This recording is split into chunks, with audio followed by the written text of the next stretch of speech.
From scorpion to eagle to phoenix. This is Suit and Boot, standing up in truth and transformation and breaking out of trauma. Today, we're talking about abandonment and resilience. And today, I'm here with my guest, Darlee Rodriguez.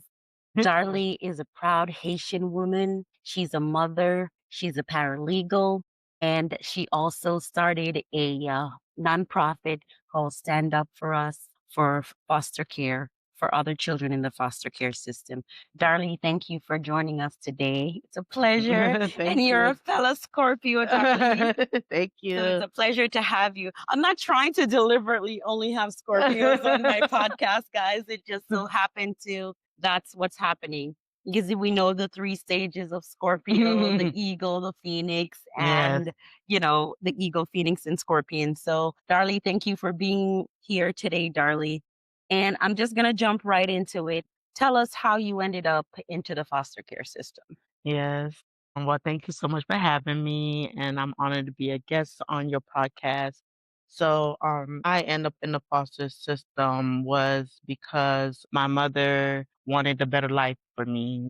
So she sent us, I know you heard the stories how the parents overseas send their family and kids to the American dream. So they sent me over here to the American dream. My mom sent me and my elder brother to the American dream, but we end up getting lost with the family members, and then I end up in foster care through traveling a lot with going from house to house through the family she sent me in, and it was not stable. Okay. So now you said your mom sent you here. Where did she send you? So you're originally from Haiti, right? Yes. Okay. So your mom wanted a better life. So did she send you here to family members, friends? Who were you sent here to? So I was what happened was me and my mother and my brothers. We was in Turks and Caicos, grew up in Turks and Caicos Island, and she had what I remember, of course, she had a close friend, and she sent me with her close friend. At that time, she said I was like an auntie. Everybody's your auntie. So she Mhm. said that was like an auntie for me, and my auntie had two young girls that was my age, so they were going to Florida. And then she said, "Could you take my daughter with you? You have two younger girls; she'll fit right in." So she took me with my auntie, her friend. Mm. Yes, Okay. So you ended up being there with your aunt and so on and so yes, forth, right? yes. So now how was that when you came here, and how did you end up in the foster care system? Because she sent you to a person, Yeah, an yeah, auntie, yeah, right? yes. So how did you end up in the foster care system? Okay, so how I end up in the actual foster system was when I was with that auntie, she wasn't stable. So she wasn't stable, was going from a house to house, home to home. And one day she left me with her friend. Mhm. So my auntie left me with her friend, and we're playing around. Me and my cousins, which is her kids. So me and my two girls cousin were playing around. She left. Had her friend babysitters at the time, and then somebody knocked on the door. I went to the door. The lady, of course, the friend said, "Go ahead and open the door." I went to go answer the door. When I answered the door, the person that appeared at the door was like, "Wow, what a beautiful girl! She's beautiful. Could I have her?" And the friend was like, "Yeah, of course you can have her, but you have to, buy her." So they sold me. So the friend sold me to her friend that came knocking on the door. So I went with her, and then I believe my auntie found out. I was like, "Hey, why could you do that?" I was very upset. I just remember a lot of back and forth. I was very young, so this is me what I remember. There's a lot of back and forth, and the lady, my auntie, was like, "I need her back." But she's like, "Nope, you can't get her back. I bought her fair and square. You need to give me back my money or something else." All I know is I was there for maybe, I'm not sure how long I was there. Maybe it was a week or two. But I do know one day my auntie came to pick me up from that house, and the lady left me outside all day, cut all my hair, put it in this brown bag, and left me there. And then my auntie picked me up, and then we went to this lady house. Um, I'm not gonna say her name, went to this lady house, Mhm. and then my auntie was like, "Hey, could you watch her for me? I'm not stable. I'll be right back." And I just know I didn't want to leave my auntie, so I started crying, and then she left me with this particular lady. And then this lady, I believe the lady was not very stable as well, or not that she wasn't stable, she just didn't have, I guess, knowledge. So she dropped me to school with no paper. And of course, I'm walking around the school like, who are you? I'm like, who are you? And then the school system Mhm. contacted the police. And then that's how DCF got involved with me. Wow, Hmm. okay. So, you got your aunt got you back from the lady that, quote, unquote, "sold you," Hmm. right? Hmm. And so she picked you up, and then she eventually dropped you off at another friend? Yeah. So when my auntie, I call her godmother. So if you hear me say godmother, so my auntie at that time picked me up. She picked me up. It was a bag in my hand. I don't know what was in the bag. She picked me up and she looked in the bag. She threw the bag on the floor, and I probably was with her maybe another 2 days, and then she went to another friend house. And then all of us, I would just remember that day was me, her, and her two daughters. We all slept together. Her friend gave us a room. We all slept together. The next day, my aunt's like, I'll be right back. I'm leaving. I just started crying, like, please don't leave me. 'Cause at this point, I'm scared. Like every time you leave, Mhm. like, what happened last time. Like, she's like, I'll be right back. And that was my last time seeing her. And I stayed with this lady. And then, of course, she trying to put me to school, drop me to school, no paperwork, no nothing. And the system contacted police. Mm. Hmm. So, do you remember the first day that you were in the foster care system, and what was that like for you? Can you take No, us back to that moment? honestly, I don't remember my first day in the foster care system. I don't know if it's me deep down trying to bury it, Yeah. if I just don't remember it. I don't remember the first day at all, but I do remember the police, like when, for example, when they did contact the police and everything, they came to the school, and I remember the school was like, "What's your name? Who you here with?" And at the time, the lady I was with, let's just put her name is the lady Mhm. I was with. She had 2 kids there, and she had a set of twins, and, sets of twins at that time, there's not a lot of sets of twins. So they was Mhm. like I think there was the only sets of twins at the school at that time. So I'm like, "Oh, my brothers are X, Y, and Z." They're like, "Okay, I'm not the twins. That's the only twins." And Mhm. then they contact them, and then they call their mother. I just remember there's a lot of people around me at that time. There was police, there were DCF, there was the mother, there was the, everybody. I don't remember me actually being the foster. Actually, they allowed me to stay with her because her attention was not for her Mhm. attention was for me to go to school. It's not like she was harming me or anything. Right, She right. just didn't know, as I'm older, because before I'm like that was, as I'm older, her attention was just for me to go to school. So they let me stay with her because also she said that she was my mother, like she knew my mother. She's not Mm. my biological mother. She said she was my auntie. So, of course, they rather me stay with a family. Than, Yeah, so I somebody remember, else. so I do remember me staying with her. I do remember staying with her, and then stuff happened. Then I end up going from house to house.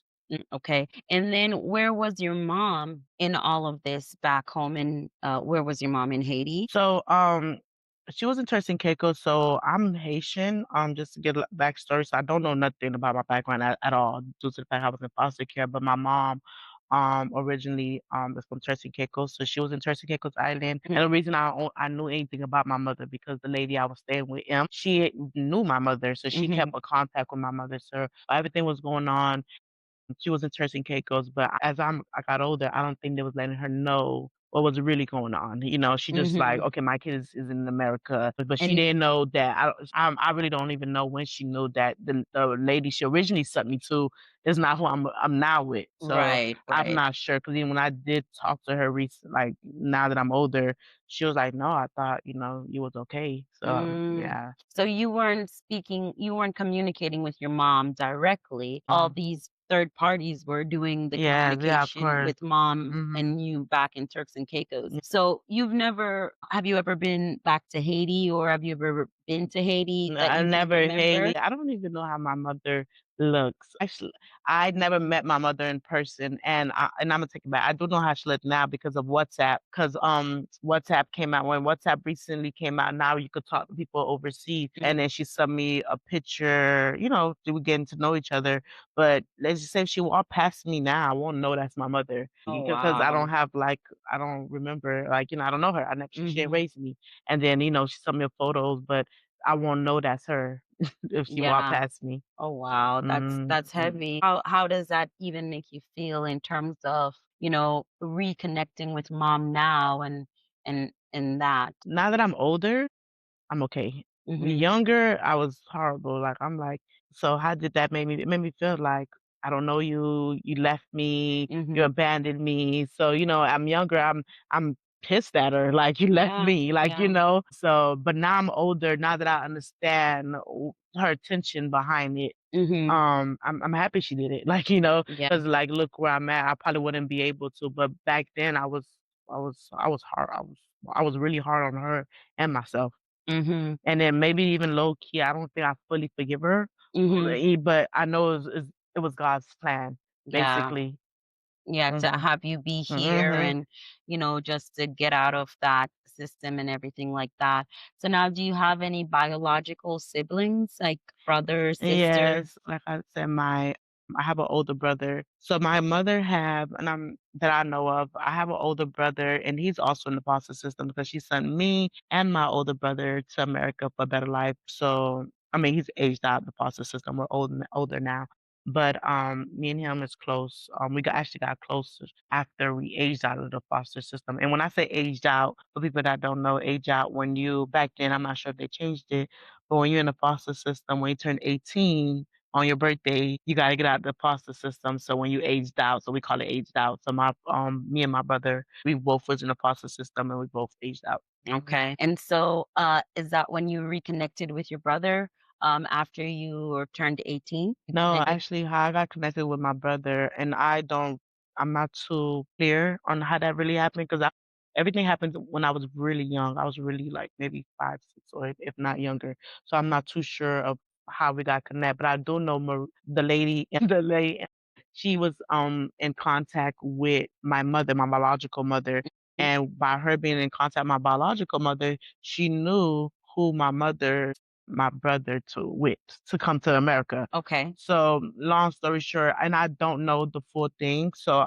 I'm not even sure. I'm not sure if she contacted the lady, hey, I got the sister, or Mhm. vice versa. I'm not sure, but I do know that DCF was involved and we had to take a DNA test. Me and my brother did not know each other because remember we came separate. So Wow. by the time they found out we were So who was siblings. here first? You or your brother, or did you guys come together? We came separately. I believe my brother came first and then was me. Okay. And you said the lady that your mom originally sent you to, that wasn't right? That was the And that was a one whole that different person. afterward. Yeah, that Okay. was a whole So did your brother and you, obviously you did not get sent to the same person, right? no, You we got sent didn't. to two different Mhm. people. Okay. Different time and different people. And so the one that had the person that had your brother, that was the person that, knew that you existed, or did. Yes. So and the person that had my brother, they knew Mhm. from what I'm understanding, they knew that me and my brother are related. They knew my mother wanted us to come here to be in a better life. So I believe they got in contact with each other.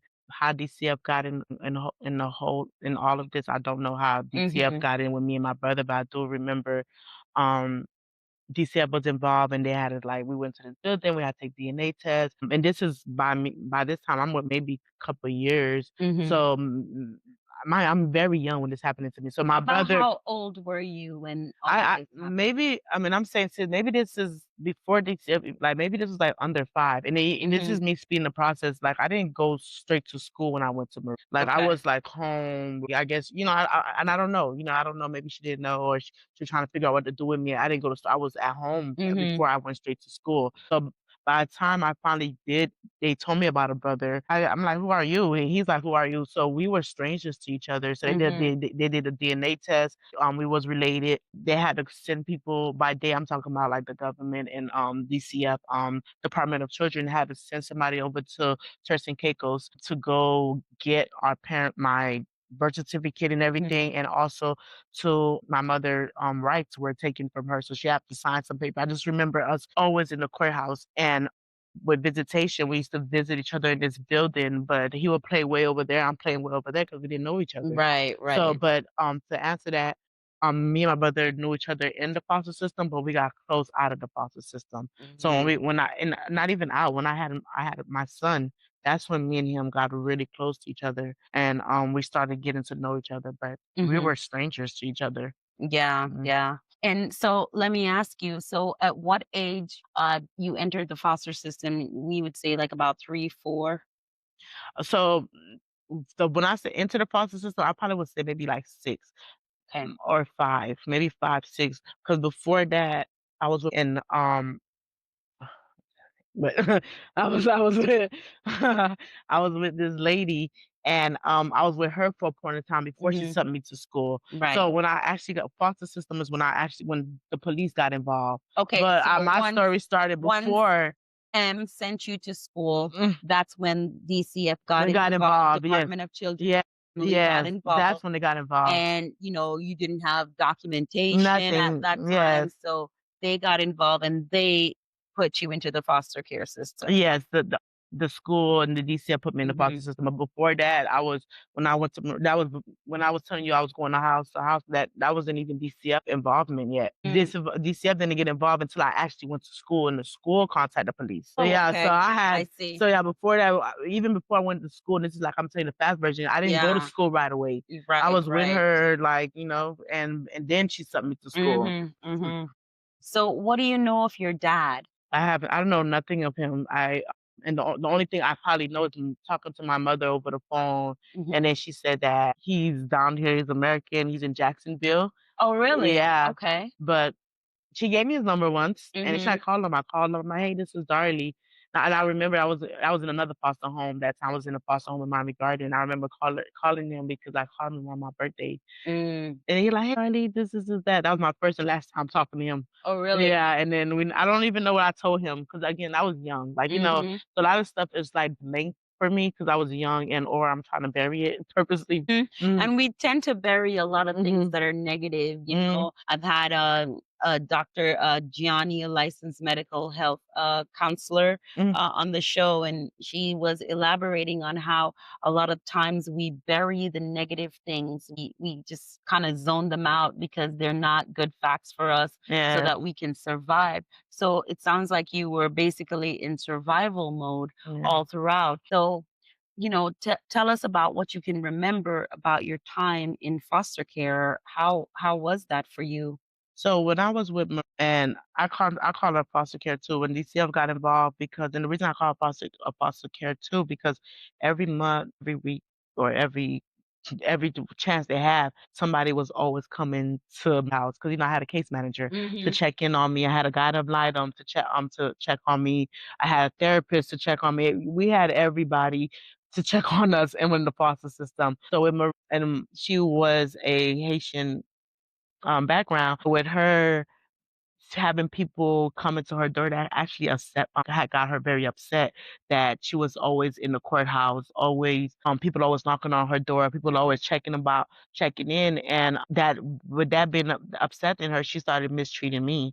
And I guess my mother and her had a relationship, as in business relationship, I mean, because back then there was buy stuff in Florida, like in America, and then they resell it overseas for cheaper. Money when money get involved, Oh, and yeah. yeah, so I guess my mom not sending her the money or not sending a product in time, from what I'm understanding. So I'm the daughter. So she mistreated me. It was becoming very abusive. She would not feed me. She would pinch me, throw stuff at me, bust a lip. I would go to school any kind of way. The teachers started noticing. They were like, "Is everything okay? Why you come to school looking like this? But your mom, she had a set of twins, but your brothers look like that. Why your lips busted? Your everything is going on." So she used to had a very, she used to hate my mother. That's what I got from it. She used to hate my mother because of the business relationship and also because of DCF. DCF used Right. to get her very upset because at the time she used to have to take me to court. We lived in the courthouse, so she used to take, and back then there's no Zoom, so you have to go in person. So yeah, yes, and Do that. and there was a lot. It was a big case because I remember first it was determined if me and my brother related. Then it was my mother losing her right. Then it was her trying to adopt me. She was trying to adopt me at that time. Try to adopt you at that Yeah, point. and then yeah, so it was a lot, and then but she used to just mistreat me. She like that was the worst time of my life.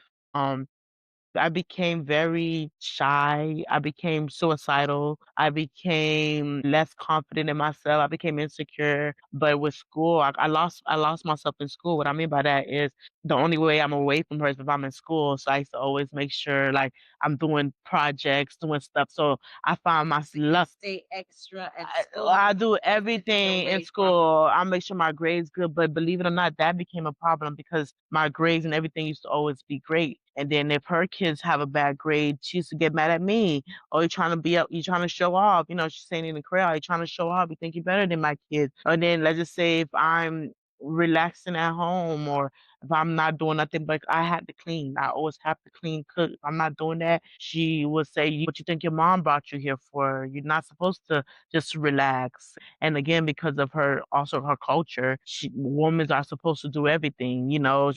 So she's very strong, like women supposed, and she had a sense of voice. I was like, I was their wife, like taking care of them.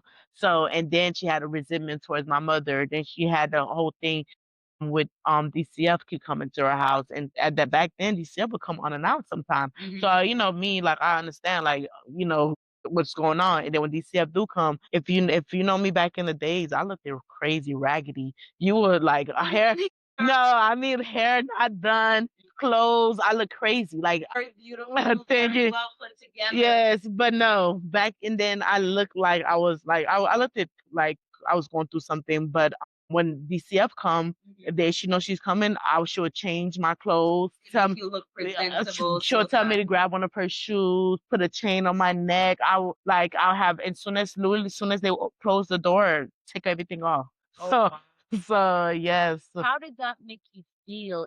Like it, I mean, she's putting on essentially a show for the department to make it seem like you were safe and you were in good condition. But how did that even make you feel? That made me feel like I said, I became suicidal because I started thinking because it was besides I started thinking deeper. I was thinking like, and that was me younger. I was like, I'm not meant to be here. My mom don't want me. She don't want me. Nobody want me. Like, why am I here? What's my purpose? Like, it made me literally suicidal. Like, it made me feel like nobody want me. And then even like I said, she was supposed to adopt me. And then I remember the adoption paper came and then she was very upset. Why? I don't know. And then she threw the papers because it came through the mail or something. I don't know where she got it from, but I just remember had a package. She threw it. She like, I would never adopt you. You would never have my last name. And that like broke me because even though she was mistreated me, I wanted her to be here. And that sounds crazy. Yeah, yeah. I wanted her. I didn't want to get her in trouble.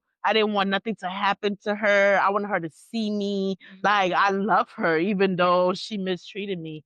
But yeah, so how it made me feel, it just made me feel, and it made me start treating myself poorly too. Cause again, I like nobody love me. I don't love myself. I would call myself name like Darlee, you're crazy, you're stupid, this is that. So, yeah, it messed with my mental. To this day, it messed with my mental. Yeah, Hmm. yeah. And I want to tell you, Darlie, like going through that and feeling maybe abandoned, feeling like you're not enough.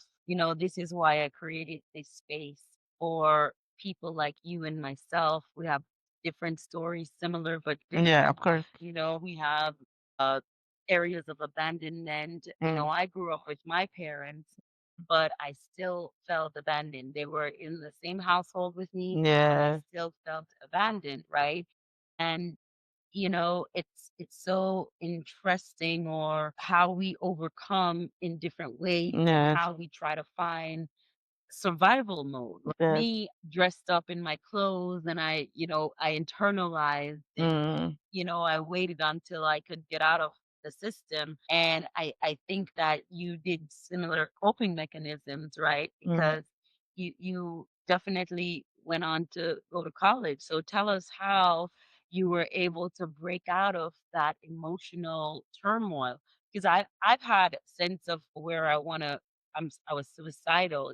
Yeah. I'm going through my leukemia and I'm going through the divorce and the situation with my high school sweetheart. There's a baby now, and Yes, my law firm is not doing well, and so all that financially, and I figured nobody loves me, yes, nobody yes. cares if I'm Yeah, gone. nobody see you. Yeah. Yes, yes.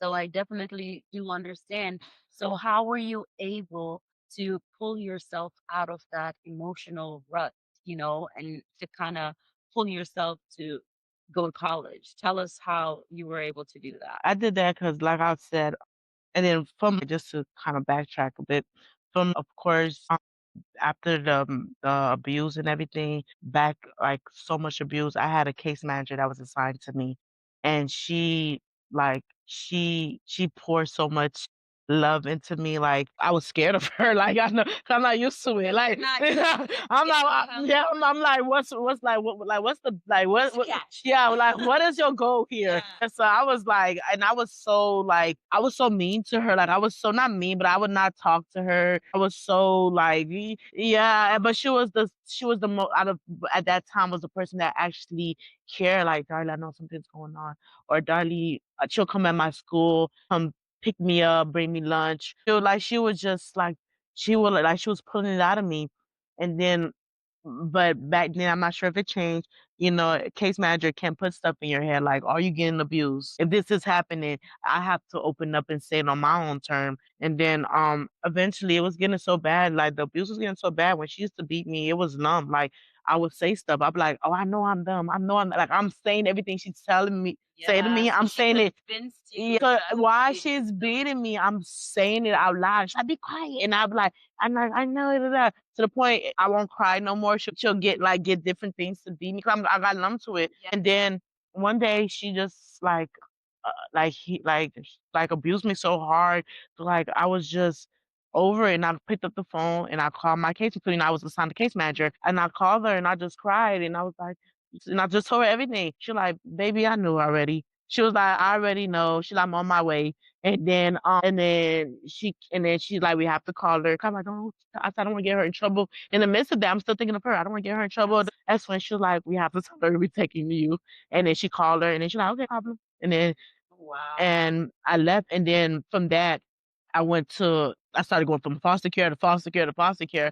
But also from that, like I was saying with school, I told myself I'm gonna, cause she's like, you ain't gonna be nobody. I'm gonna show her. I'm gonna be somebody. I'm gonna do that. And now, yeah, I'm gonna show you, like I'm gonna be somebody. And then I was just like stuck on like again. I didn't. I was. She kind of like already made me to this person, like shy to myself. And I kind of already fell in love with the schoolwork and everything because that was my escape. That was where I met people. This is where I don't have to be Darlie in the foster care. This is where I get to be Darlie like every other kid, and I get to be who I want to be. So I just kept that love, and then again when I left hers, I went to another foster home, and I just stick to what made me happy, which was the school.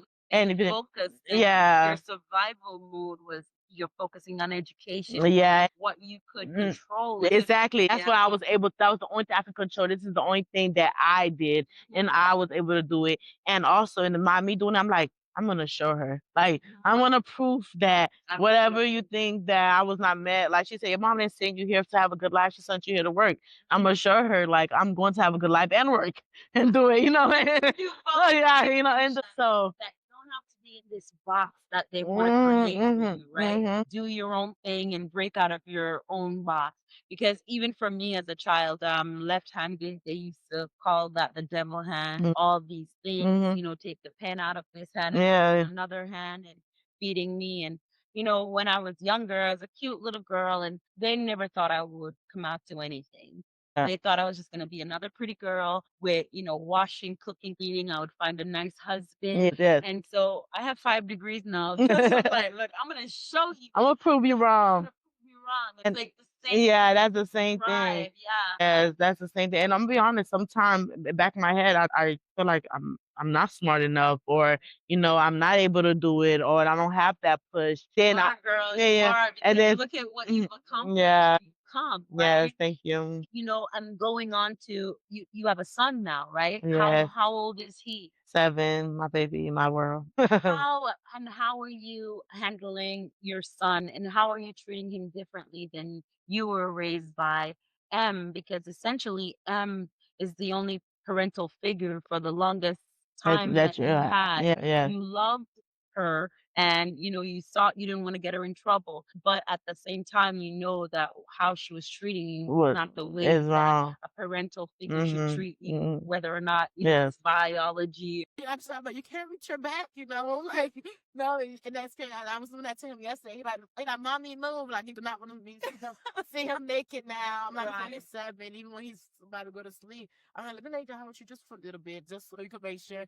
He'll just start talking about, okay, yeah, let me, and then I catch myself like, yeah, I'm hindering him by doing certain things. So what I've been through is a good thing because I'm so hands on, but it's a bad thing. I'm so hands on. It's a great thing because you're an amazing mom, and you're doing everything that your son knows that he's loved, that he's taken care of, and so on and so forth, right?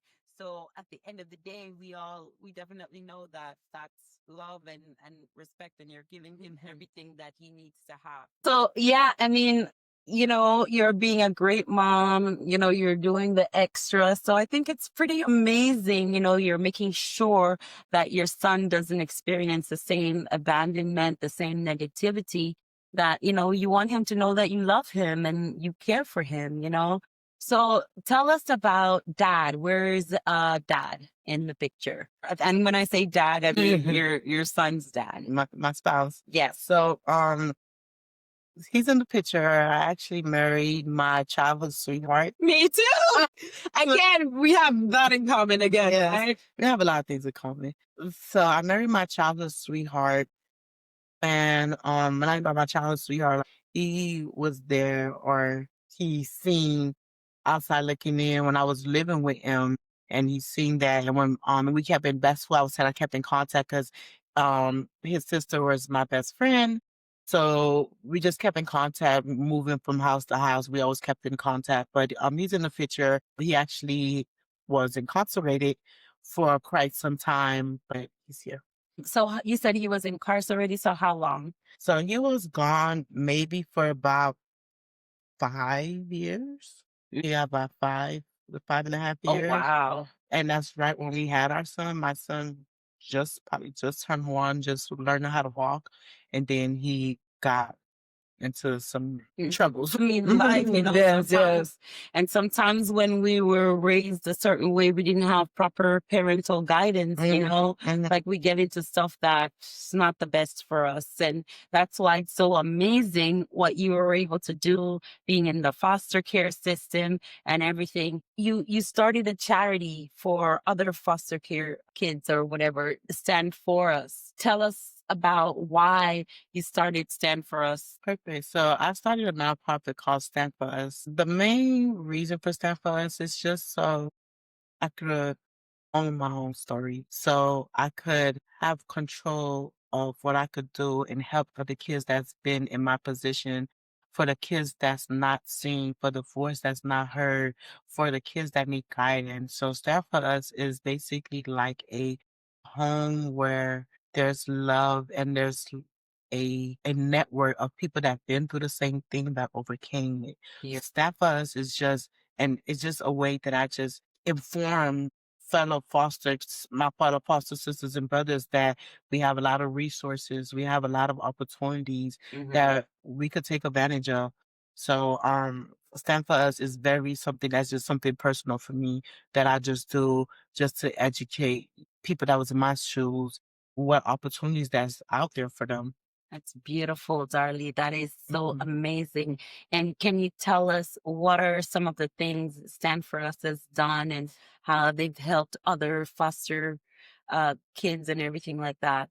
Yeah, first. So Stand For Us, and again, like I said, it's also my journey. So while I'm going through and building Stand For Us, I'm actually healing at the same time. Oh, that's Yes, and beautiful. what I mean by that is because one of the things we did do is we did a mentorship. So I remember I was doing a mentorship with these group of girls.